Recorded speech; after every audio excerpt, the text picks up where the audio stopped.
My girlfriend didn't know I was on a mission. At a college reunion, she lost a game of truth or dare and had to tell the biggest lie to the most important person in her life. I listened as Chloe said with a sneer, "Ethan, the truth is, I've never loved you." The moment she finished speaking, a gunshot rang out on my end of the line. Chloe called my name several times, but there was only silence.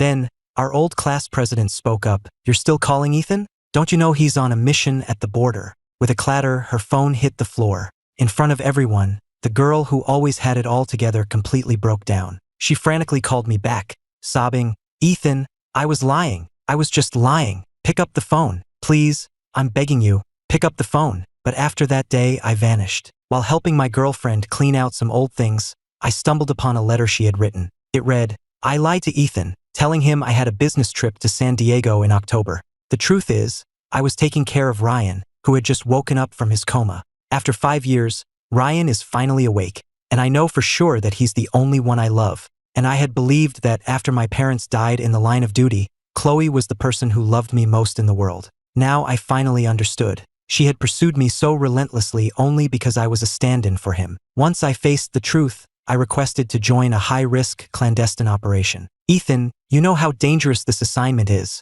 my superior said. "There's a very real chance you won't make it back. You were just wounded. Your top priority should be your recovery. Besides, would your girlfriend even let you go? I thought you two were getting married." "My mind is made up, sir. I'm requesting to join. This is a personal decision, and it has nothing to do with her. In fact, I'm planning on ending things. You don't need to worry about any of that." After a long pause, my superior finally spoke, his voice heavy. "All right, take the next 2 weeks to get your affairs in order. Then wait for the call." I understood the unspoken message. He was telling me to prepare for the worst, to write my will and settle my final affairs. An assignment like this was practically a suicide mission. If I didn't return, I would need to have left some final words for my family. But as things stood, I had no one left to answer to. 3 days before my departure, Chloe finally sensed something was off. I came home to find her frowning, rummaging through a closet. She looked up at me. "Ethan, where are all our old pictures? And the scarf and gloves you knitted for me?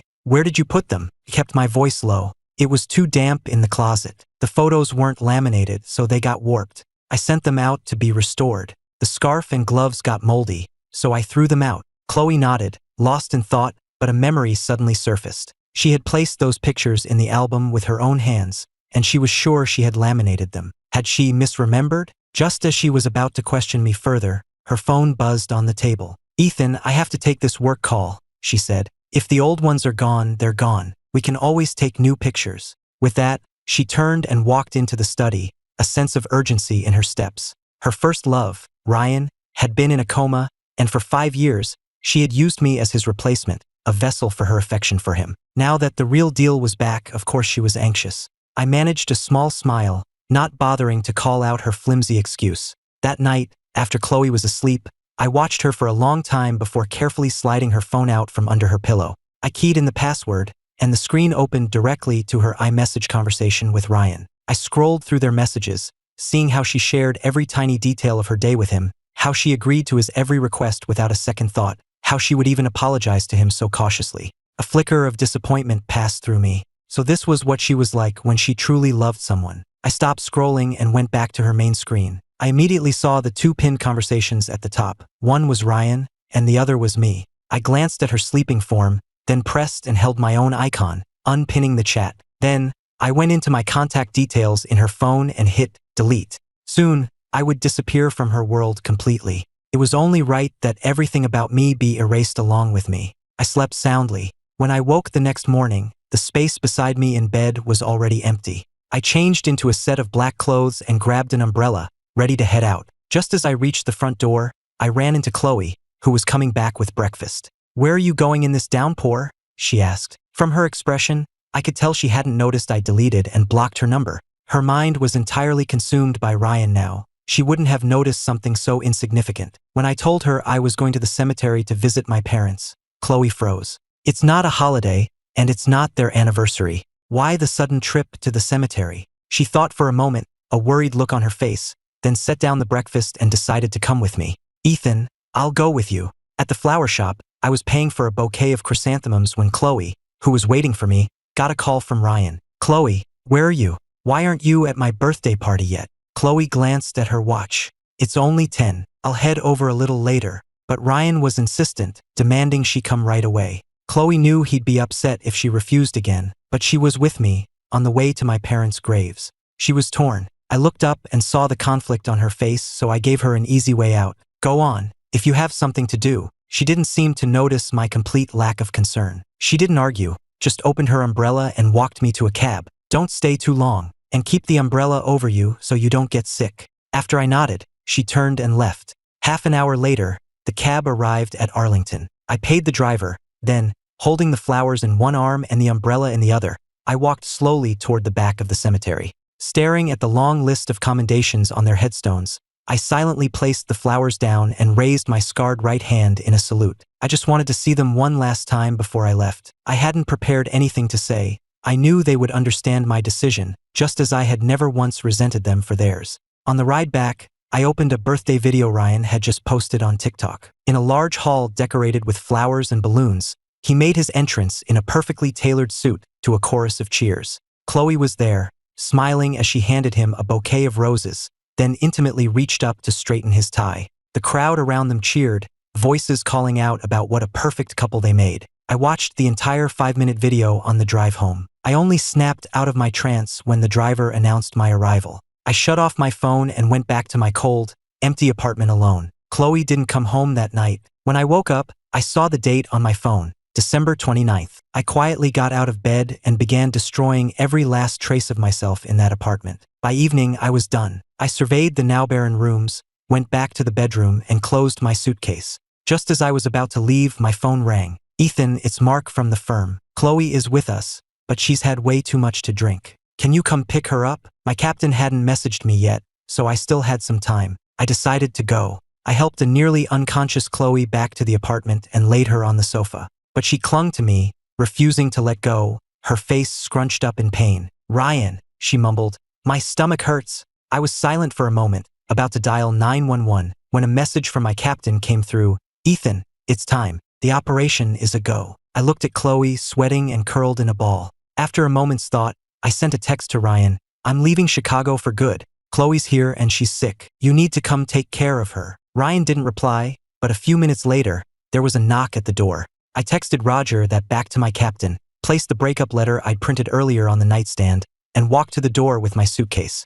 I opened it. We looked at each other for a moment, neither of us speaking. As I walked past him, I heard Chloe call out from the sofa, Ethan. I was stunned. She had actually said my name. I didn't understand why, but I didn't look back at her. I didn't even turn my head. Chloe, this time I'm giving you back to Ryan for good, and I am giving my life to my country. At that thought, a faint smile touched my lips. With a light push, the door clicked shut behind me. When Chloe woke up, she was in a hospital bed. Her head was pounding from the hangover, and her voice was raspy. How did I get here? Ryan, who was sitting by her side, heard her and immediately leaned in to help her sit up. He handed her a glass of water, his tone laced with complaint. You're asking me? Who told you to drink that much? If I hadn't brought you to the ER last night, you probably would have been sick until you passed out. Chloe took a sip of water, her head starting to clear. She looked at Ryan's unhappy face as fragmented memories from the night before flickered in her mind. She remembered being at the apartment last night. Shouldn't it have been Ethan who brought her to the hospital? She couldn't piece it together, so she asked tentatively, Were you at my apartment yesterday? Ryan froze, realizing his slip-up, and struggled to find a way to backtrack. Seeing his silence, Chloe's heart hammered in her chest, and the color drained from her face. She grabbed his hand, her voice filled with panic. Ryan, let me explain. Ethan and I. Ryan knew what she was about to say, but he had seen the breakup letter at the apartment. He knew Ethan wasn't coming back, and the secret fear he'd been holding onto had vanished. Seeing her so distraught now, he felt a pang of sympathy and cut her off, laying it all out. I know you only got with Ethan to help catch the man who attacked me. Now that Ethan's been hurt, his career ruined, you feel guilty, and that's why you haven't broken up with him. I've known about it since before I was discharged. Hearing his words, Chloe's mind went completely blank. She thought she had hidden it so well, but he had known the whole time. There was no accusation in Ryan's voice, which only made her panic more as a flood of memories rushed back. She clutched the bedsheets, her eyes swimming with guilt and regret, and began to ramble. It's my fault. It's all my fault. If I had just driven you to the airport that day, you never would have been attacked. And Ethan would never have met me. He never would have gotten hurt. I've wronged both of you." Seeing her on the verge of a breakdown from guilt, Ryan felt a sharp pain in his chest. He'd known Chloe for years. He knew she always took responsibility for anything that happened to him. He knew Ethan was an innocent victim in all this. But what was done was done. Regret wouldn't change anything. That's why she tried to compensate me with money. I couldn't be a detective anymore, but with that kind of money, I'd at least be set for life. But I refused her offer,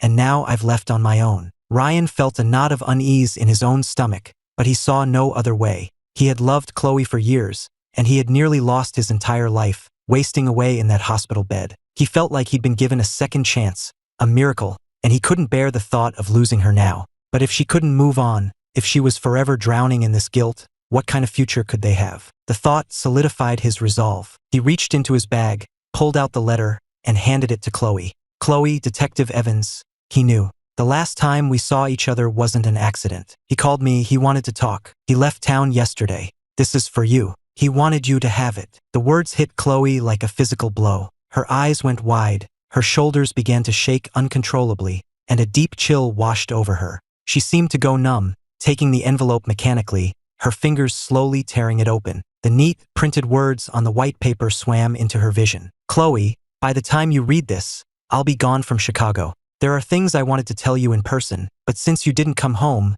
a letter will have to do. First, I'm breaking up with you. You're probably wondering why, but the reason is simple. You were never in love with me, and I'm not in love with you anymore. There's no reason for us to be tied to each other. It's time for both of us to move on. Go be with the person you truly love. I sincerely hope you get everything you want and have a happy life. Second, don't look for me. Don't ask about me. I'm starting a new life, on a new path that I've chosen for myself after a lot of thought. This path will have its own challenges and an uncertain future, but it's where my heart is leading me. The story between us is over. Please, don't try to find me." Third, about the 2 attacks. "I found out the truth 2 months ago. I couldn't accept it at first, but I've worn this uniform for 6 years. I know the world isn't a fairy tale. It's a battlefield of black, white, and every shade of gray. Good and evil, sincerity and deception, manipulation and use. They happen every single day. I know you never meant to hurt me, and I understand why you did what you did. But as a police officer, I have my own duty. Catching criminals, upholding justice, and protecting people. That is the mission I carry. I won't back down because of an injury, and I won't hold a grudge because I was used. I know that where there is sun, there will be shadows. But I also know that the light shining on me has always been warm and bright. You don't need to feel guilty. In my mind, I didn't lose the use of my hand because of you. I lost it in the pursuit of justice. I was catching a violent criminal and protecting his victims. You just happened to be connected to the case. Your only motive was to get justice for Ryan. If I can see that, why can't you? And one last thing. I want you to know that I have never hated you. I didn't then, I don't now, and I never will. Ethan. December 29th, Chicago. From the very first sentence, tears streamed down Chloe's face. By the last word, the letter was soaked. A choked, desperate sob escaped her throat, filling the quiet hospital room. She felt a tearing sensation in her chest, a sharp pain that shot up into her head and consumed her. She clutched the damp letter to her heart, curling into a ball, her nails digging so deep into her own palms that blood began to well up, mixing with the tears that blurred the ink on the page. Watching her agony, tears welled in Ryan's eyes. He grabbed her hand, trying to stop her from digging her nails in deeper, but her grip was like iron. As the cuts on her palm deepened, he lost his composure and cried out, "It's over, Chloe. He's moved on. Why are you doing this to yourself? He never hated you. Just pretend it was all a bad dream. The dream is over now. Can't we just look forward?" Chloe wanted to believe him, to forget everything, but she knew with a terrible certainty that it hadn't been a dream. It had all been real. The knife that had pierced my hand had also pierced her heart. The wound might heal, but the scar would remain forever, a permanent, painful reminder. Now that I was gone, she had lost her chance to atone. The words, "I'm sorry," which she never got to say, would now haunt her for the rest of her life, a shadow she could never escape. By the end of February, the weather in Miami was starting to warm up. Alex slept until noon, only to be woken by a persistent knocking at his door. Cursing under his breath, he shuffled over in his slippers and yanked the door open, his face a mask of irritation. Seeing it was Bill, he shot a lazy kick at his knee. "What's with all the knocking this early? You got a death wish? Spit it out and get lost." Don't interrupt my sleep. Bill had heard that Alex had been at the casino until the early hours. Seeing his foul mood, Bill quickly plastered on a smile and offered him a carton of cigarettes. Wouldn't dream of bothering you, boss, unless it was something big. Mr. K sent me. Says there's a big fish coming in 7 days. Wants you to be ready. Alex paused, his hand halfway through opening the pack. He raised an eyebrow. A big fish? How big? Bill glanced over his shoulder, then held up 6 fingers. Alex clicked his tongue, tossed a pack of cigarettes to Bill, and lit one for himself. What kind of fish are we talking about? A school of them, or a great white? Bill grinned as he unwrapped his own pack, offering Alex a light. Heard this one's a mermaid. A big shot across the water wants her personally. We have to make the delivery. Alex took a couple of drags, his eyes narrowed in thought, and nodded. Taking the hint, Bill made a hasty exit. Alex kicked the door shut and sat down at the table, setting his cigarette on the edge. He poured out half the water from a nearby glass and, dipping his finger in it, began to trace patterns on the tabletop. A mermaid. That meant she was beautiful. $6 million to kidnap one person. She must be a difficult target. Someone without political connections to protect them, but famous enough to be known by cartels across the border. It had to be a celebrity. At this thought, my heart grew heavy. I listened intently to the sounds outside, then pulled out a fresh pack of cigarettes. I grabbed a pen and started writing on the inside of the cardboard. The pen was old and the ink wouldn't flow. I shook it hard, but the sudden movement pulled at the wound in my side. A searing pain shot through me, and I hissed, taking a moment to recover before I could write again. 7 days. Mermaid in the water. After writing the note, I tucked the pack into my pocket,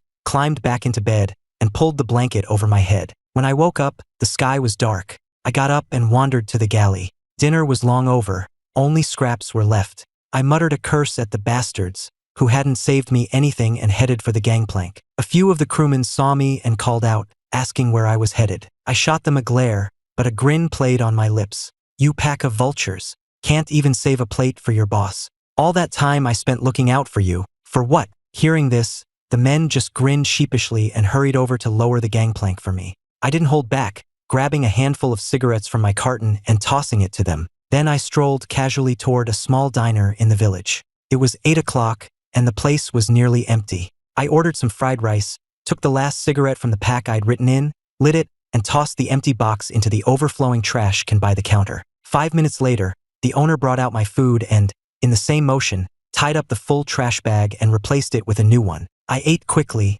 not looking up at her. After finishing, I let out a belch, walked to the counter, and tossed down a crumpled $100 bill. The woman fumbled in the cash drawer for a moment before handing me my change. I took it, picking my teeth with a toothpick as I kicked at the gravel on my way back to the docks. The moment I stepped onto the deck, I ran into Zeke. He immediately stood up, offering me his chair with a sycophantic tone. Hey, Alex, not trying your luck at the tables tonight. I flopped down into the chair and stretched. I'm tapped out, no cash, just waiting for the next fish to come in. This was my way of saying I was broke. Zeke's eyes darted around for a second before he pulled a thick wad of cash from his pocket and offered it to me. I eyed him suspiciously, not taking the money. What's this? Just a little something to show my respect, boss. It's not much, just enough for a few cartons of smokes. A slow grin spread across my face. I took the money, stood up, and clapped him on the shoulder. You're a smart kid, Zeke. Next time a fish comes in, I'll let you handle the pickup. Zeke's face lit up. He quickly grabbed a lantern to light my way. Back in my cabin, I locked the door and pulled the wad of cash from my pocket. Tucked inside was a small, folded piece of paper. I read the note by the light of the lamp, memorizing the words, then crumpled it up, put it in my mouth, and forced myself to chew and swallow it with a swig of water. After blowing out the lamp, I heard the muffled sounds of men joking around on the deck outside my window. I crept to the window and opened it a crack, listening in. So a big one's coming in, huh? Wonder what our cut will be. Think we'll even get a taste? With Bill and Alex in charge? You'll be lucky to get a fin. Keep dreaming. Alex has only been here a month and he's already getting the prime cut? We've been here 6 months and we don't even get a damn eyeball. It ain't right. Who the hell are you? You're too scared to even kill a fish. If Alex heard you talking like that, he'd toss you in the water himself. Hearing them gossip about me. Alex, no, Ethan. I lay back down on my bunk, my mind racing with memories. After leaving Chicago at the end of December, I came to Miami for 2 weeks of intensive training. During that time, I learned my new identity, my mission, and memorized every available detail on the criminal organization I was to infiltrate. The mission was codenamed Operation Foxhunt, a major crackdown on a syndicate run by a man known only as Mr. K, operating along the US-Mexico border. His organization had deep ties to cartels in Mexico, trafficking human organs for profit, running illegal casinos, and engaging in kidnapping and human trafficking. The man I was impersonating, Alex Chen, was the son of a low-level enforcer who worked for the previous head of the organization. His father had been a boat captain for their smuggling operations, but a gambling addiction led him into massive debt with loan sharks, who eventually cornered him at his home. The real Alex Chen had poisoned the loan sharks who came to collect, killing several of them. He was caught and sentenced to more than a decade in prison. His father died a few years ago, saving Mr. K's life, and his last words were about his son. A year ago, the real Alex died in a prison fight. The authorities kept his death a secret, preserving his identity as a key asset. This became the foundation for Operation Foxhunt. My hand injury, my similar age, and my own background as an orphan who lost his parents young made me a perfect match for the role. I passed the training and, in mid-January, successfully embedded myself within the organization. After 2 weeks at their main compound, I earned Mr. K's trust. He gave me command of my father's old boat, making me a captain. Over the course of February, I successfully completed 3 cross-border organ smuggling runs, which finally earned me the respect of the crew. But I was still just a kid in my 20s. On the surface, the crew was respectful, but I knew that behind my back, many of them resented me. I could feel their eyes on me constantly, so I couldn't afford to make a single mistake. Today was my first time passing intelligence to my handler. If everything went according to plan, I might be able to save someone's life. But I felt no joy, only a deep, gnawing anxiety. I was terrified of something going wrong, of my cover being blown, which would not only doom the entire operation but also get my 2 fellow undercover officers killed. For now, though, everything was proceeding as planned. The sea was rough,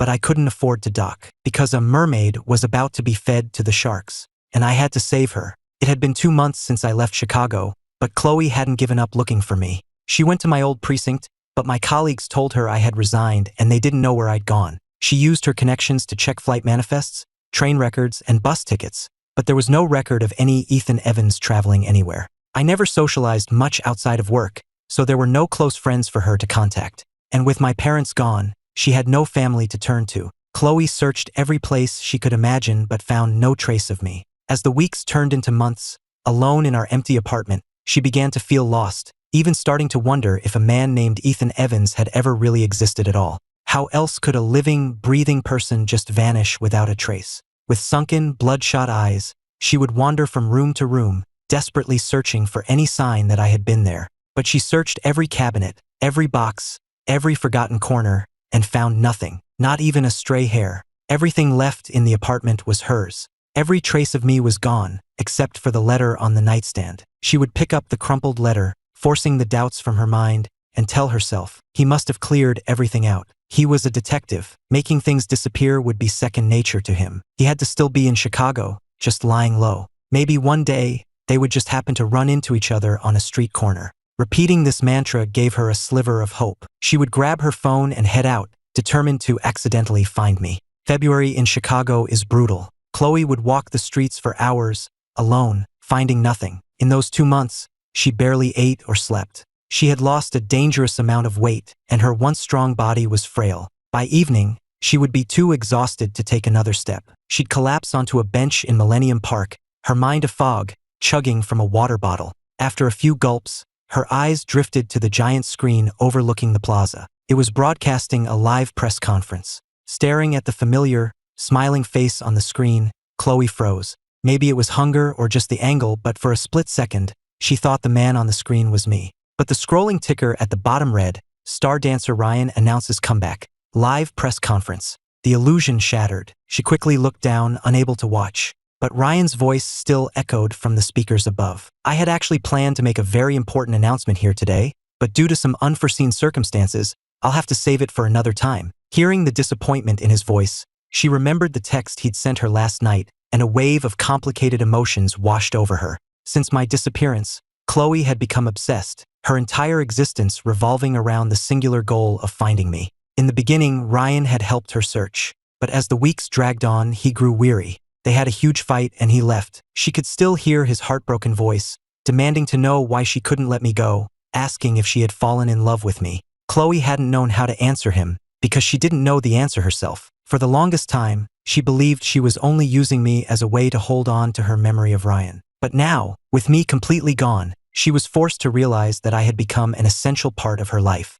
That's why when Ryan had texted her yesterday, saying that if she agreed, he would announce their relationship at his press conference, Chloe had refused him for the first time. In the hospital, she had told him she needed time to think. Now she had her answer. She couldn't say yes. She couldn't just let go of the past and pretend nothing had happened. Ryan had been asleep for 5 years. For him, no time had passed. But she was not the same person she had been 5 years ago. She had deliberately set a trap, using love as bait, and had dragged an innocent man, me, into her dangerous game. She had been arrogant, so sure that she could control everything, so certain she could walk away clean. But she'd forgotten that while she was scheming, the man behind the attacks might have been watching her, too. During those 3 days I was missing after the shooting, she had completely fallen apart. She had been on the verge of suicide, ready to end it all if she heard the worst. But fate had been merciful, giving her a chance to atone. I hadn't died, but my hand was crippled. The hand I raised in salute at my parents' graves every year, the hand I swore would one day earn the Medal of Valor,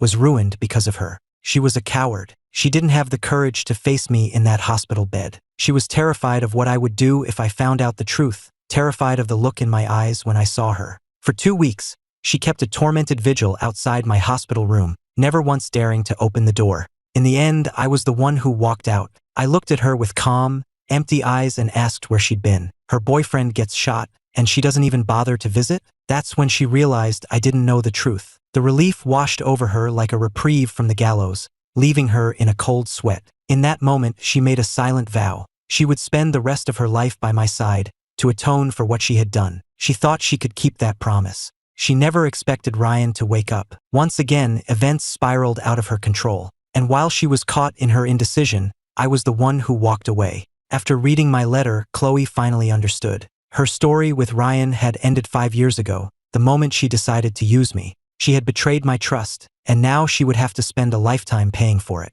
Either she would die, or she would find her way back to me. There was no other option. Whenever these memories resurfaced, Chloe would become trapped in them, unable to escape. By the time she snapped out of her reverie, the press conference on the screen was over. She pushed her weak body to its feet and hailed a cab. Just as she was about to give the driver her address, her phone rang. It was Ryan. She hesitated for a second before answering. "Chloe, please, don't shut me out," he said. His voice rushed. "Can we just talk? I'm at our old spot. I'll wait for you. If you don't come, I'm not leaving. I swear." He hung up before she could say a word. A sharp pain shot through Chloe's head. She pressed her temples, thinking for a long moment before deciding she had to go. Half an hour later, her taxi pulled up outside a large villa in the Hollywood Hills. She didn't knock. Instead, she sent him her location and waited outside the gate. A few minutes later, the gates swung open and Ryan came jogging across the street to her, a wide, happy grin on his face. "I knew you'd come." A car was winding its way down the twisting road from further up the hill. Chloe took a step back, creating distance between them. Her eyes were dark. "This is the last time, Ryan. After today, we can't see each other again." The smile vanished from Ryan's face, replaced by a look of panic. "Chloe, what are you saying? You loved me." "I finally woke up. How can you say that?" "I mean every word. Ryan, I did love you, but that was a long time ago. You're still the same person you were, but I'm not. I can't keep the promises I made back then. You need to forget me. Move on with your life." Without another glance at him, Chloe turned to leave. Ryan stared after her in disbelief, then lunged forward and grabbed her arm, trying to stop her. She yanked her arm free without hesitation and started walking down the hill. Staring at his empty hand, Ryan stood frozen as tears streamed down his face. Neither of them noticed that the car coming down the hill had slowed to a crawl, finally stopping right beside Ryan. The car door flew open. 3 men jumped out and began dragging a stunned Ryan toward the vehicle. A scream shattered the quiet evening. Chloe spun around. The sight of 3 masked men wrestling with Ryan made her mind go blank. She charged forward, grabbing a fistful of Ryan's jacket and holding on for dear life. One of the assailants cursed and kicked her hard in the stomach. She stumbled and fell, the fabric tearing in her hand. In a desperate move, she lunged and wrapped her arms around the man's leg. Just then, the villa's main gate burst open and a dozen security guards came running out. Seeing they were outnumbered, the 3 attackers exchanged a look, shoved Ryan aside, and made a break for their car. But Chloe wouldn't let go, clinging to the man's leg with all her might. With the guards only a few yards away, the attackers made a split-second decision. They grabbed Chloe, threw her into the car, slammed the door, and sped off. Chloe fought like a wild animal, her nails digging into the man's skin until he howled in pain. Seeing she wouldn't give up, another one of her captors made a grim decision, grabbing a heavy pipe from the floor and bringing it down hard on the back of her head. With a sickening thud, Chloe went limp. Blood began to pour from the wound, soaking the attacker's pants. The driver heard the commotion and glanced back. "You didn't kill her, did you?" he snapped. The two men in the back exchanged nervous glances, saying nothing. The driver let out a heavy sigh and slammed his fist on the steering wheel. A desperate, vicious edge entered his voice. "We blew it. We can't go back empty-handed. We can't take the fall for this. She'll have to do." The other two quickly agreed. "Yeah, it's her fault we didn't grab the target. Let's see if her heart and kidneys are worth $6 million. The day before we were scheduled to ship out, Bill sauntered onto the boat. I was sunbathing on the deck. When I saw him, I waved for one of the crew to bring him a chair. Well, to what do I owe the pleasure?" Bill's face was grim as he waved a hand dismissively and sat. "Don't ask, Alex. The fish, it got away." I shot upright, ripping off my sunglasses. My voice was sharp with disbelief. "Got away? That was a $6 million payday. Just like that? I was counting on my cut to pay off my debts. Useless bastards couldn't even handle one guy. Mr. K is pissed. He sent me to let you know. With the money gone, neither of us was in a good mood, and he left shortly after. I grabbed a fishing rod, baited the hook, and cast it into the water. I sat there for hours without a single bite. A couple of teenage wannabes on the beach watched me for a while before one of them yelled out, "Catch anything, Alex?" "Catch my ass." I yelled back. On the boat, the crew heard my tone and knew I was in a foul mood. "Take it easy, boss," one of them called out. "It's just fish. Something'll bite eventually." The kids on the beach howled with laughter. I glared at them, slipped off my sandal, and hurled it in their direction. They took off running, still laughing, until they were out of sight. My mood soured completely. I tossed the rod aside and went back to my cabin to sleep. I woke at 1 in the morning to the sound of crashing waves. I sat up, pulling the thin blanket around me. I didn't know why the mermaid hadn't been caught, but the intel had been passed on. The extraction team would stand down. No innocent person would be hurt. The thought finally brought me a small measure of peace. We weren't scheduled to leave the next day, but Bill showed up again anyway. "Alex, get your things. We're shipping out." My heart leaped into my throat, but I kept my expression neutral. I squinted at him and let out a short, harsh laugh. "The fish is gone. What's the point of sailing? You screwing with me, Bill?" Bill squatted down beside me and chuckled, lowering his voice. "The big one got away, but we caught a couple of minnows. Enough for a snack." The hand hidden in my sleeve clenched into a fist. I tried to sound casual.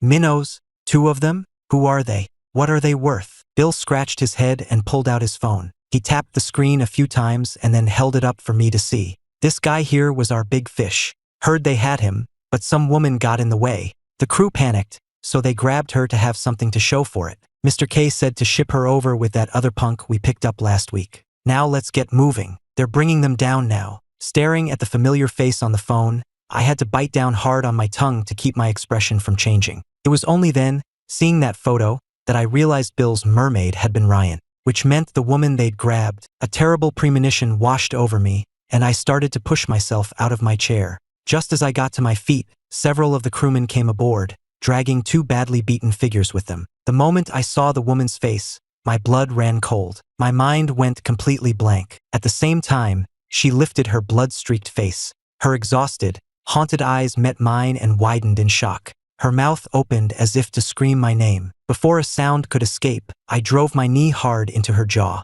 The crewmen around me stared, stunned. Bill looked at me, his expression a mixture of shock and confusion. "Alex, what the hell?" My mind raced. I looked off into the distance, my voice cold and hard. "Too many new faces around here lately. We're being watched. This one's got a big mouth. She's going to cause trouble." At my words, the crew glanced nervously toward the shore and, seeing a few unfamiliar fishing boats, quickly gagged her. Bill nodded in agreement and waved for his men to haul the prisoners below deck. I let out a quiet breath of relief and lit a cigarette, my brow furrowed. "She's dressed well. Not your average person. You sure there won't be trouble sending her across?" Bill took one of my cigarettes and lit it from mine, his tone casual. "It's fine. Mr. K ran a check. She's a friend of the target. Family's got money, but no connections that can hurt us. She cost us $6 million. She's got to pay." I had a pretty good idea of what had happened, but they were on the boat now and we were about to set sail. I had no way to get a message out.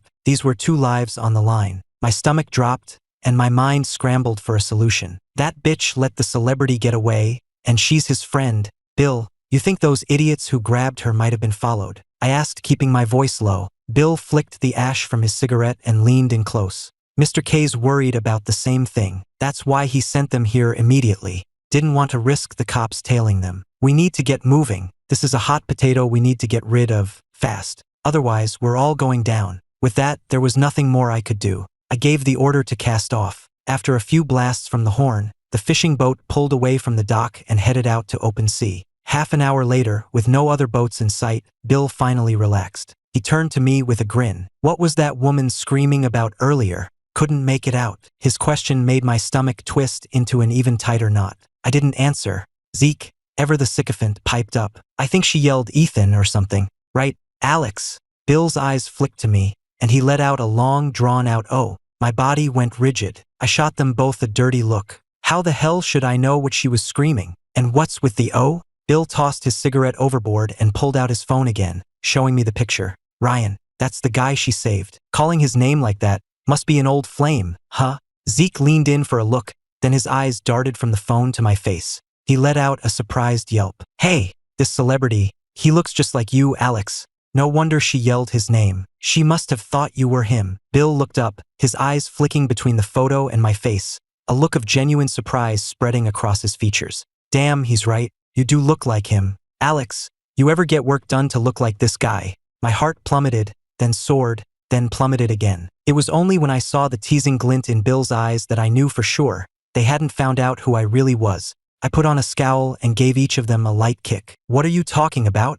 I grumbled. This face is all natural. More likely he got surgery to look like me. That's true, Zeke laughed. Any spare cash you get goes straight to the casino. Bill chimed in. But hey, since you look so much like him, maybe you could use your good looks to get that $6 million back. We could split it, just the 2 of us. I knew they were just messing around. I picked up my sandal and swatted them both with it. You know what it's like over there. Get $6 million? You think it's that easy? You trying to get me killed so you can take my spot. They both ran off, laughing and shielding their heads. We're sorry, boss. Hey, take it easy. After dinner, I yawned and headed back to my cabin. The moment the door was locked, the smile vanished from my face, replaced by a grim seriousness. I wet my finger and quickly wrote out the day's events on the dusty table. The situation had become incredibly complicated. With Chloe on board, it wasn't just 2 lives at stake anymore. The entire fox hunt operation was in jeopardy. If she said the wrong thing, my cover would be blown instantly. The most critical thing now was to get to her, to make sure she kept her mouth shut. Late that night, when the boat was quiet, I pretended to have just woken up and began my usual patrol of the cabins, lantern in hand. I did this almost every night we were at sea, so the night watchmen were used to it. I made my way from bow to stern, then, after a quick look around, I slipped down into the hold. I tossed a pack of cigarettes to the guard on duty, telling him to stay sharp. Then I took the keys, unlocked the cell, and went first to the other prisoner, checking his bonds, before making my way to the corner where Chloe was. The moment I crouched down, Chloe's eyes snapped open, and she stared at me intently. I let out a cold sneer, reached out with my right hand, and lifted her bruised chin. Can't sleep? What are you staring at? Keep looking and I'll gouge your eyes out. In the dark, damp hold, my low voice sounded menacing, but Chloe showed no fear. Her gaze was fixed on my wrist. I held her stare for a long moment, and only when she gave a tiny, almost imperceptible nod did I stand up and call the guard back over. These 2 are fresh merchandise. The parts inside them are worth a fortune. Check their bonds again, and make sure they stay gagged. With that, I swaggered back up the stairs, not looking back. The moment I was gone, the guard, who had been so deferential, didn't even bother to check the prisoners. He just blew out his lamp and lay down. The hold was plunged back into darkness, but Chloe continued to stare at the spot where I had disappeared, tears silently streaming down her face. Over the past few days, she had overheard enough to know she'd been kidnapped by a criminal syndicate, but she never imagined she would find me here. My hair was bleached blonde, my clothes were tattered, and my face was gaunt and sun-darkened, but she had recognized me instantly. She had blurted out my name without thinking, and it had earned her a brutal blow to the face. But in that same instant, she understood. I hadn't resigned. I was undercover. All night, her mind replayed the events leading up to my departure. the truth or dare game, the missing photos, my sudden trip to the cemetery. The signs had all been there, but she had been too blind to see them. And my visit tonight had been to confirm her suspicions. She would never forget the scar on my hand. She had also understood my coded words. She was in the hands of an organ trafficking ring, about to be shipped overseas and murdered. I needed her to stay quiet and not blow my cover. She knew she could do it, but her heart hammered against her ribs, a frantic, terrified rhythm. The ship sailed for 2 days and a night. At dawn, we would reach the Mexican coast. I still hadn't found a way to save them. I had spent the entire night racking my brain, considering and discarding one plan after another. Just as the first light of dawn appeared on the horizon, a commotion erupted on deck. I knew something had happened. I threw on my clothes and ran out, nearly colliding with a frantic Zeke. "Boss!" he yelled. "The kid!" He slipped his ropes while the guard was taking a piss and jumped overboard. "The kid? What about Chloe?" My heart leaped into my throat. I pushed through the throng of crewmen onto the deck and saw her, pinned to the wooden planks by 3 men. My heart, which had been in my throat, dropped back into my chest. I walked over to where Bill was furiously slapping the guard who had been on duty. When he was finished, I offered him a cigarette, then looked down at the guard's swollen face. "How long was he gone before you noticed?" I asked, my voice ice. 5, 6 minutes. My expression darkened. 10 minutes later, a shout came from the stern. A few of the crew, soaking wet, were dragging the kid's body back on board. "Alex, Bill, he's dead. He drowned." "Dead?" Bill and I exchanged a look, the same desperate understanding passing between us. When they dragged the cold, lifeless body onto the deck, Bill exploded, kicking the corpse repeatedly. "He's dead. How are we supposed to explain this to Mr. K? Who's going to pay for this $300,000 loss?" At the mention of money, every crewman on deck lowered their head, not daring to breathe. My mind was racing, and I suddenly remembered something Bill had said the day before. An idea sparked. I turned to Bill. "He's dead. Nothing we can do about that now. Let's just harvest what we can. At least we can recoup some of the loss." It was a grim suggestion, but at this point, it was our only option. Bill waved his hand, and the crew's surgeon was summoned. The man appeared with a set of wicked-looking knives, and the other men quickly cleared a space, bringing over a cooler and sterile bags. With the first cut, the metallic scent of blood filled the air. Most of the men looked away, unable to stomach the gruesome sight. Chloe took one look and began to retch violently. I watched her dry heaving, then raised an eyebrow and pulled Bill aside. "We should be able to salvage 20, maybe 30,000 worth of product." "30 grand is nothing," Bill snapped. "You owe the house more than that." "True enough," I said, rubbing my nose awkwardly. "Well, maybe we can stall for a few days. Once last month's bonuses come in, we can pool our money." The mention of bonuses only made Bill angrier. "Don't hold your breath," he spat. "The payment for the last shipment still hasn't come through. Those bastards in Mexico are claiming the delivery didn't match the contract. They're trying to stiff us." This organization, for all its illegal activities, operated under the guise of a legitimate fishing company. They used the fish shipments as a cover for their smuggling, swapping out the cargo in secret. The contracts they signed with their Mexican partners were legally binding business agreements.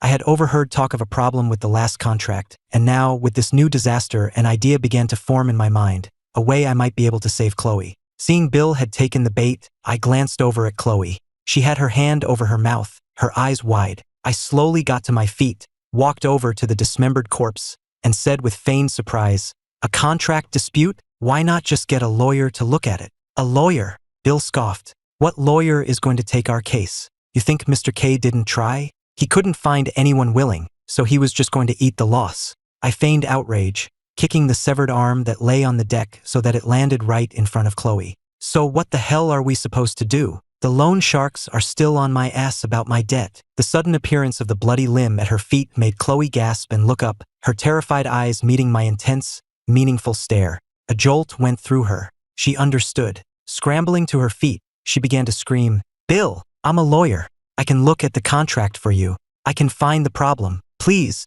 just give me a chance to live." At her words, Bill stood up and walked over to her, studying her for a long moment before speaking. "You're a lawyer? You got a license? You're not bullshitting me, are you?" The fish had taken the bait. I quickly jumped in, playing my part. "Look at her, Bill. Does she look like she has a license? Don't get desperate over a few $100 grand. If you bring a fraud to Mr. K, we're both dead." Chloe understood my cue. She threw herself at Bill's feet, grabbing his leg. I'm a real lawyer.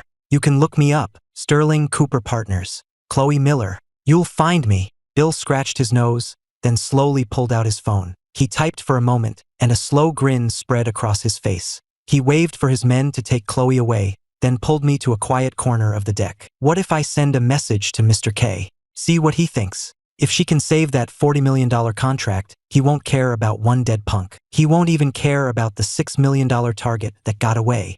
I knew Bill was naturally suspicious, so I played devil's advocate. And what if she's lying? Or what if she can't find anything wrong with the contract? Mr. K will still have our heads. I say we just tell him the truth. It's only 300 grand. We can make it back in 6 months. Bill was greedy. The thought of waiting 6 months made his eyes bulge. He was more determined than ever to take the risk. He argued with me for a while before I reluctantly agreed to let him send the message. 10 minutes later, a reply came from Mr. K. Return immediately. Bring her to me. Bill was ecstatic. He slapped me on the back, his voice booming with laughter. See? I told you it would work. I have a good feeling about this one. You just wait and see. As the sun rose over the horizon, our ship, which had been at sea for 3 days, turned around and headed back to port without ever making landfall.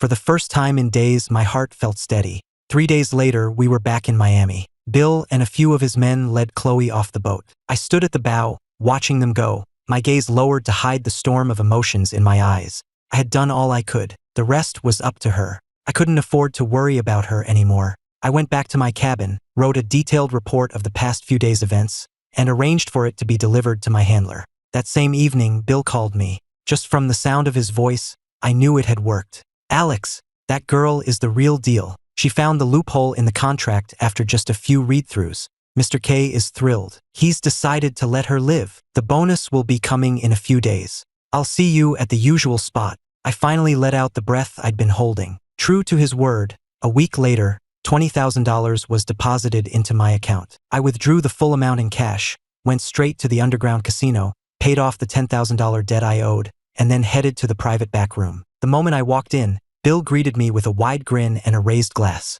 I downed the drink in one go. He cheered, then pulled someone forward from behind him, telling her to offer me a drink as well. It was Chloe. Her wounds had been cleaned and dressed. I didn't take the glass she offered. Instead, I sank back into the sofa and raised an eyebrow at Bill. What's she doing here? What's the deal? Bill knew I wasn't pleased. He waved Chloe out of the room, then sat down next to me. It was Mr. K's idea, he explained. He doesn't trust having a stranger at the compound, so he told me to find a place for her. I figured, since we got her from your boat, I should bring her back to you. Besides, he added with a wink, doesn't she have a thing for that celebrity? You look just like him. If she's with you, she won't even think about running. Makes our lives easier, right? Just keep an eye on her for me. Do me a solid. I knew Chloe was a ticking time bomb, and I couldn't trust her in anyone else's hands. But to avoid suspicion, I put up a show of reluctance before finally, grudgingly, agreeing. Bill, afraid I'd change my mind, cut his card game short and escorted me out.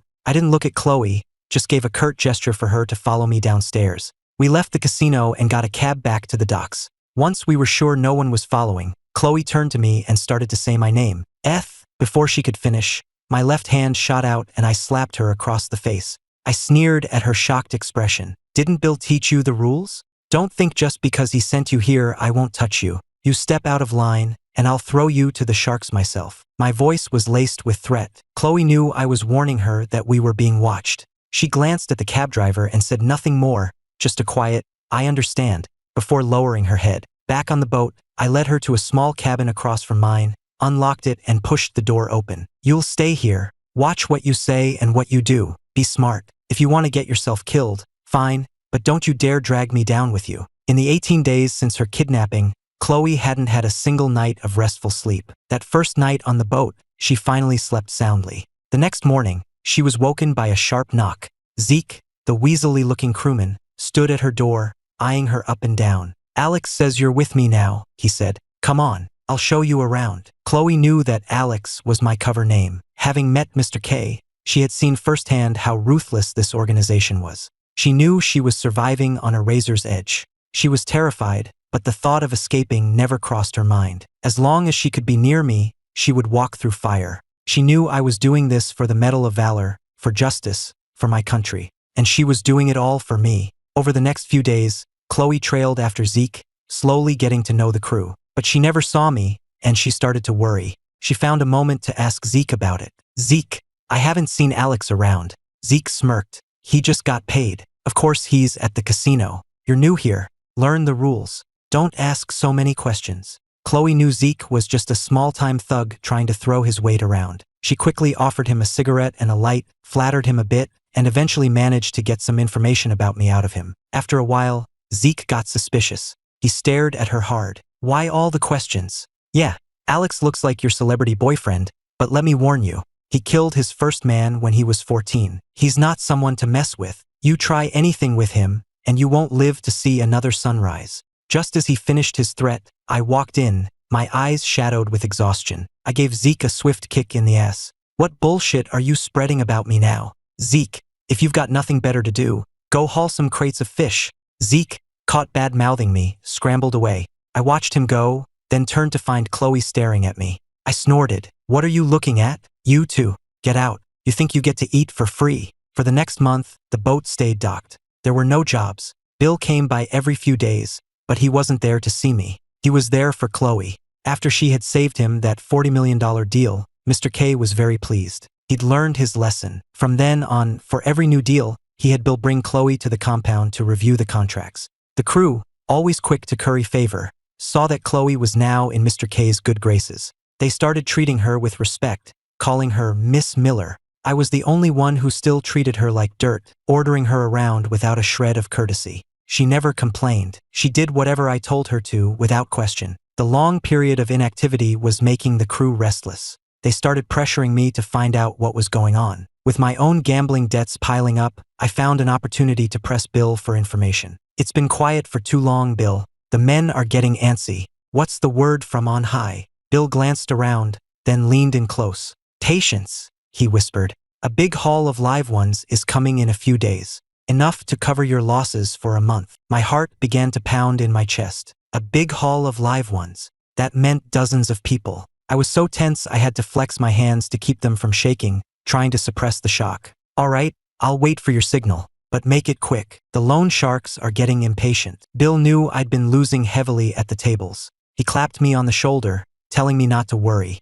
After he left, I went back to my cabin and recorded the new intelligence. I then borrowed another $2,000 from Zeke and made a show of heading to the casino. While waiting for my ride, I stopped at the small village store, bought a pack of cigarettes, and paid with a handful of small bills and coins, passing the hidden note along with them. The shopkeeper counted out the money and gave me my change. As I turned to leave, I ran right into Chloe. For a second, my mind went completely blank. I strode over to her, my voice harsh. Are you following me? She held out a seashell she was carrying and spoke in a low, urgent voice. There's trouble on the boat. Zeke was looking for you. I sent him on a wild goose chase so I could find you. I gave her a skeptical look, took the shell and headed back to the docks. Turned out some local kids had snuck onto the boat and gotten caught. Their parents were there, raising a fuss. Not wanting any more trouble, I let the kids go with a warning and an apology to their parents, and the situation was resolved. The next morning, Bill came and took Chloe away again. This time, she was gone for 2 full days, not returning until late on the 3rd night. I was half asleep in my bunk when I heard a soft knock on my cabin door. I got up and opened it. It was Chloe. I immediately scowled. I'm trying to sleep. What do you want? She glanced at the men smoking on the deck nearby and lowered her voice. Bill sent me with a message for you. At the mention of Bill's name, the smokers quickly dispersed. I stared at her for a long moment before finally letting her in. The moment the door was locked, she started to speak, but I held up a hand, tapped the table, and pointed to a cup of water. She paused, then understood. She came over, dipped her finger in the water, and wrote a single number on the table. 5. Bill said 5 days, she whispered. Such a large shipment and on such short notice. As I was processing this, Chloe wrote another line on the table. I know where their base is. In the mountains. My head snapped up, my eyes locking on hers, sharp and intense. She wiped the water away with her sleeve and wrote again. The last few times, when they weren't looking, I managed to slip my blindfold off. I saw some landmarks. The main reason this organization had been so hard to take down was their remote, hidden base in the mountains. No one had ever been able to pinpoint its location. My primary mission here, besides saving the victims, was to find that base. But I had only been there once, right at the beginning. Since then, I'd been stuck on the boat, with Bill as my only contact. Finding that base had become an obsession. I knew that if we couldn't take them all down at once, they would just regroup and start over. Operation Foxhunt would be a failure, and the longer we were undercover, the greater the risk of being exposed. I wasn't afraid to die, but I had 2 other officers in the field to think about. So when Chloe gave me this crucial piece of intel, I felt a surge of hope. "Can you draw it for me?" When she nodded, I went to my locker, tore open an empty cigarette pack to use as paper, and handed her the pen. 10 minutes later, she had drawn a detailed map. Looking at the clearly marked landmarks, I felt my heart soar. I carefully folded the piece of cardboard, tucked it into a fresh cigarette pack, and planned to make the drop first thing in the morning. But things didn't go as planned. Early the next morning, Bill and half a dozen of his thugs boarded the ship. He gathered everyone on deck and announced a full lockdown. No one was to leave the boat until we shipped out. The hand in my pocket, the one holding the map, began to tremble. But I knew this was a critical moment. I couldn't afford to panic. I suppressed my anxiety and called a few of the crew to help me secure the gangplank. The sudden lockdown caused an uproar among the crew. A few of the more hot-headed ones even started a fight with Bill's men, trying to get off the boat. It took all my persuasive skills to calm the situation down. For days passed, the departure time was almost upon us, and I still hadn't found a way to get the map, the key to ending Operation Foxhunt, to my handler. I had one night left to come up with a plan. I was pacing my cabin at midnight, my anxiety at a fever pitch, when there was a knock on the door. I opened it to find Chloe. My frustration boiled over, and in front of the guards standing nearby, I laid into her. "What the hell are you doing here this late? I can't even get a decent cigarette on this damn boat. I can't sleep, and now you're here bothering me? Are you looking for trouble?" At my words, Chloe held out a single cigarette. I slapped it out of her hand. "You think I want your cheap crap? Get lost." She picked up the cigarette from the floor, stepped forward, and stubbornly shoved it into my shirt pocket. My heart skipped a beat. As she did, I felt her slip the cigarette pack containing the map out of my pocket and into her own sleeve. But with the guards watching, I couldn't react. I could only watch as she stepped back, gave me a subtle wink, and said, "Just smoke that one for now. It'll only be a few more days." I took a deep breath, pulled the cigarette from my pocket, and snapped it in half, my face a mask of contempt. "I don't need anything from you." She didn't reply, just gave a slight nod and walked away with the guards. As I watched her disappear, my right eye began to twitch uncontrollably. I knew something was going to happen tonight. At 4 in the morning, I was woken by the sound of frantic footsteps on the deck. The noise set my nerves on edge. 10 minutes later, there was a heavy pounding on my door. I waited a moment before dragging myself out of bed and opening it, rubbing the sleep from my eyes. "What the hell is?" I started to say, but the words died in my throat when I saw the furious look on Bill's face. "One of your people," he snarled, "disobeyed orders and snuck off the boat." My own face darkened. I pushed past him, and the crowd of men gathered at my door and strode onto the deck. The floodlights were on, illuminating 3 figures kneeling on the planks. I saw Chloe kneeling in the middle, and my heart began to pound like a drum. At the sound of my approach, she looked up, her eyes meeting mine in a long, meaningful gaze. I understood. The map was out. Bill paced in front of them, his voice cold as he demanded to know why they had left the boat. One of the men, bolder than the other, spoke up, saying they were just sick of being cooped up and wanted some air. Bill let out a humorless, angry laugh. "I said no one leaves the boat. You think I'm a joke?" He was yelling at them, but his eyes were locked on me. I knew he was demanding that I handle this. I glanced at the 3 kneeling figures, then, steeling myself, I reached into Bill's waistband and pulled out his gun. He didn't stop me. He just watched as I fumbled with the safety, my injured right hand trembling as I raised the gun, aimed, and pulled the trigger. The gun only had 1 bullet in it. It hit the man on the far left in the shoulder. It was a flesh wound, but the sound of the shot sent a cold sweat through everyone on deck. Bill stared at me, stunned. He hadn't expected me to actually do it. He quickly snatched the gun from my hand, glancing nervously toward the shore. "Are you crazy?" he hissed. "You want to bring the cops down on us?" I met his gaze, my own eyes like ice. "My crew, my responsibility. I had to give you an answer. My hand is shot, so my aim was off. If you're not satisfied, you can do it yourself." Bill knew I was a dangerous man and didn't want to push things further. But he had to make an example of them. He couldn't just let it go. He pulled a knife from his belt, tossed it to one of his men, and announced the punishment with a chilling smile. "Since these 3 have trouble listening, let's take an ear from each of them. A little reminder for everyone else to pay attention." A dead silence fell over the boat. The man who caught the knife unsheathed it without a word and walked slowly toward the 3 prisoners. I was powerless to stop what was coming. I couldn't bear to watch. I turned and forced my trembling legs to carry me back to my cabin. Later that night, the silence of the docks was broken by agonized screams. Another dawn broke. We were scheduled to depart at 7 a.m., but by 6 a.m., the cargo still hadn't arrived. I didn't know what was going on, but I knew better than to ask questions. I waited in my cabin until 6:40, when Bill knocked on my door and told me to set sail immediately. I didn't ask any questions. I just went to the bridge and gave the order. For the next 2 days, I didn't leave my cabin. I stayed locked inside, having my meals brought to me. On the third day, just before dawn, Bill came to my cabin with a bottle of liquor, a peace offering. "About those 3, he said. "I only took care of the 2 men. I saved the woman for you." I accepted his apology, drank with him, and managed to get more information. It turned out the shipment was so large they had to split it among several boats, all departing at different times. Because of the incident on my boat, Mr. K had moved our portion of the cargo to the other vessels. The main cargo ships were now delayed by a day, while we were sent out at the original time to act as a decoy and scout ahead. This news didn't worry me. I had already reported this smuggling route to my superiors after my last run. And now, with the map of the base in their hands, Operation Foxhunt could finally be brought to a close. These last-minute changes wouldn't affect the final outcome. In fact, the delay might even save those dozens of lives. It gave the authorities an extra day to move in. It was all coming to an end. At that thought, a small smile touched my lips, and I finally fell into a peaceful sleep. I woke at 5 in the morning. I pushed open the window, watching the sky begin to lighten,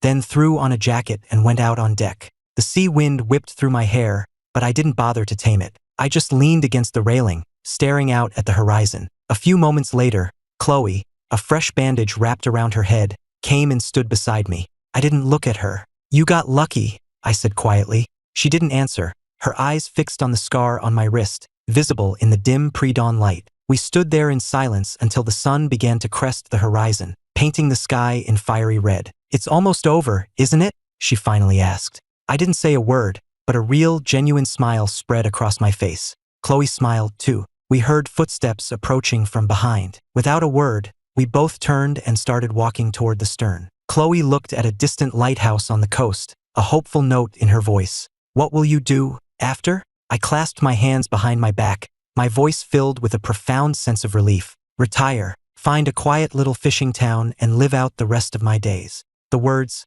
"Can I be your neighbor?" were on the tip of her tongue, but she stopped short. In the direction of the lighthouse, she saw them, several Coast Guard cutters, speeding toward us. The American flag whipped in the wind above them. We were in Mexican waters. To see those ships here meant only one thing. It was over. She turned to me, her eyes wide with shock, but all she saw were the tears welling in my own. "Alex." "No, Ethan." I faced that flag, as red as the rising sun, and raised my crippled right hand in a salute. A tremor went through Chloe. She started to speak, but at that moment, a scream erupted from below deck. "Cops! We've got cops! Bill, there's a rat!" I heard the shouts. My eyes met Chloe's, and in the same instant, we both looked at the small lifeboat tied to the side of the ship. With the crew in a panic, we still had a window. Together, we shoved the lifeboat over the side and into the water. I unfurled the rope ladder and gave Chloe a push. "Go, you first." She refused, her dark eyes locking onto mine, her voice firm. "Your hand is injured. You go first and get the boat steady." "I can swim. I'll jump. It'll be faster." Time was running out. I knew she was right. I scrambled down the ladder and into the lifeboat. The moment I was in, I looked back up. What I saw made my blood run cold. Chloe was halfway over the railing when Zeke grabbed her, dragging her back onto the deck. They struggled, and for a moment she had the upper hand. In a panic, Zeke screamed, "Bill! Chloe's trying to escape in the lifeboat." At his words, a mob of crewmen came running toward the stern. Chloe faltered, her grip loosening for just a second, and Zeke broke free. He drew a knife and plunged it into her leg. She cried out in pain but, with a surge of adrenaline, swung her arm and sent him sprawling. She pulled the knife from her own leg. Hearing the approaching footsteps, she turned and, with the blade still wet with her own blood, she severed the rope ladder. The long rope ladder fell into the sea with a splash. Untethered, the lifeboat was caught by the current and began to drift away. I didn't know what was happening on the ship. All I could see was Chloe, standing on the deck, waving to me from across the growing distance. I clung to the useless end of the rope, unable to control the boat's drift, watching as the fishing trawler grew smaller and smaller. The roar of the waves drowned out every other sound. I couldn't hear a thing. I felt something cold and terrible rise from my chest, spreading through my limbs, devouring my sanity. It was only the blare of a horn from one of the cutters that snapped me out of it. I looked up and saw the flag. A moment later, a deafening explosion echoed across the water. I spun around just in time to see a massive fireball erupt on the surface of the sea. It was the ship, engulfed in flames, burning as brightly as the sunrise. From a distance, it looked like a lighthouse. By the time the details of Operation Foxhunt were made public, summer had arrived in Chicago. Ryan watched the news report in a daze, then lowered his head and clutched the bouquet of lilies in his hands. He didn't know how long he'd been sitting there until the driver opened his door. "Sir, we've arrived." He wiped his tears, put on a pair of sunglasses, and got out of the car. The cemetery was crowded, it being a weekend. He avoided the main paths, walking to a quieter section and stopping under a large oak tree. Looking at the smiling face in the photograph on the headstone, the tears he'd just managed to suppress threatened to fall again. He remembered how, when they were kids, Chloe had always told him she hated seeing him cry. He forced back the stinging sensation in his nose. He bent down to place the lilies on the grass, but stopped. There was already a small bouquet of white daisies there. Ryan's head snapped up, his eyes scanning the area. He searched for a long time but saw no one. He finally looked away, carefully placing his lilies next to the daisies. He closed his eyes, clasped his hands, and spoke to her in his heart. "Chloe, my first show back is tomorrow. I hope you'd be happy for me. Mr. and Mrs. Miller, they know what you did. They're so proud of you. I'll take care of them for you, I promise. I'll remember what you said. I'll keep dancing. I'll live a good life. You don't have to worry about me." He came to see you, too. You probably already know that. Did he tell you he got his Medal of Valor? I know you'd be happy for him. After the autumn equinox, the weather began to cool. After dinner, I put on a jacket and walked slowly up the gravel path to the top of the small hill overlooking the water. The autumn wind tousled my short hair, the strands tickling my neck. I brushed it away with my hand and watched the brilliant sunset, my mind drifting back to a memory from long ago. Back then, I wasn't just a beat cop. I was the most decorated detective in my division, and I had a girlfriend, a lawyer. She would wait for me outside the precinct every day when my shift ended. We would have dinner, then walk for hours, watching the autumn leaves fall, talking about our future. I told her I had two dreams: to win the Medal of Valor and to grow old with the woman I loved. She smiled back at me and told me with absolute certainty that both of my dreams would come true. I believed her. I took her hand, and we walked home. Now, all this time later, I turn around, and there's no one there. I stood there for a long time before I could make myself walk again. Couples holding hands passed me by, families with laughing children, an elderly couple helping each other down the path. But I was alone. I don't know how long I walked before I grew tired and sat down on a bench overlooking the ocean. I looked up at the lighthouse, its beam cutting through the growing darkness, and I whispered to the empty air, "You liar."